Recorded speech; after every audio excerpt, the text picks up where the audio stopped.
What's up, y'all? Alex Thompson here with another sports talk video for you guys. So in recent news, the Patriots just won the Super Bowl. Congrats to them for continuing their legacy and their dynasty. So that football's wrapped up. Going to be talking about more about NBA, basketball, MLB. Not really much football stuff until later where, the draft's happening, combine, that kind of stuff. So the trade deadline was 4 days ago. Big names got moved. I wouldn't say any big blockbuster trades happened, but some good trades happened. I'm going to talk about 4 or 5 of my favorite trades that went down. Obviously, I'm not going to talk about all of them because that would be a bunch of less known players removed for like cash considerations or some small picks and whatnot. I'm just going to talk about some of the main ones. I'm going to be going right into this today. My favorite trade, or the first trade that I really thought was one of the best trades, was the Tobias Harris, Boban Marjanovic, the Mike Scott trade to the Sixers, while the LA Clippers received Wilson Chandler, Mike Muscala, Landry Shamet, a 2020 first-round pick, a 2021 first-round pick, and 2 future second-round picks. This helps the Clippers because it helps clear up cap space and gives them some more picks in the future.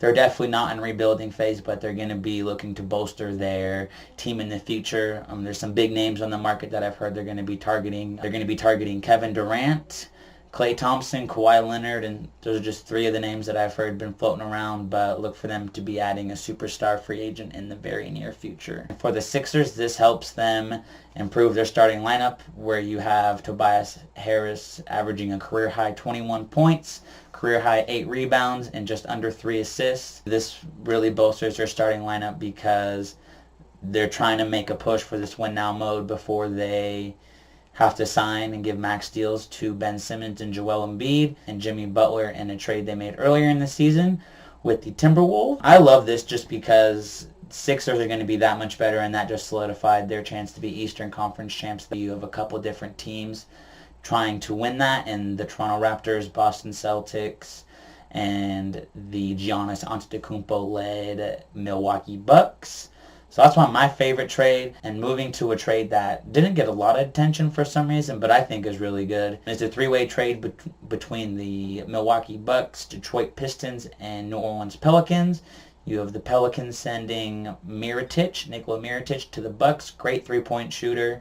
Thon Maker to the Pistons. He wasn't really liking his playing time or playing minutes behind potential MVP candidate Antetokounmpo, so he got moved because he requested a trade. And the Pelicans are in rebuilding mode like 100% because they know that they're losing their best superstar in Anthony Davis. So they got Jason Smith, a young player, and Stanley Johnson, and then 4 second-round picks. Like, that's a lot of picks. So look for them to be making moves in the future with those. I really like it. I think it's shouldn't be under the radar, but it is. But I like it because Mirotic is a great 3-point shooter, can grab good boards for the Bucks, and it just kind of expands their team and kind of space out the floor for them. With the best NBA record, they have huge potential to go to the conference championship and even the finals, but we'll see when that comes. Something else that was kind of different for me when seeing him play was Marc Gasol to the Raptors. Like, this dude's played on Memphis his whole life, and it was just very different to see him in a Raptors jersey.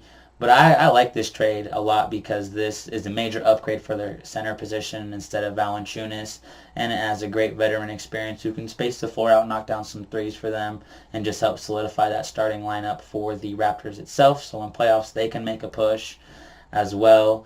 So the Raptors get Marc Gasol, and then the Grizzlies get Valanciunas, CJ Miles, DeLon Wright, and a 2024 second-round pick.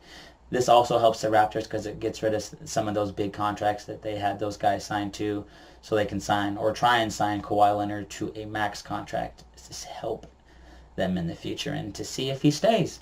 But we don't know what Kawhi is going to do because there's been talks of him going to LA, either Clippers or Lakers. The Raptors want to keep him, but we'll have to see when the summer is starting to see what he does. But that's my third trade that we're going to be talking about. And then moving on to fourth one, I think this trade is totally messed up, and me personally would make me furious, but it's the Harrison Barnes trade that happened.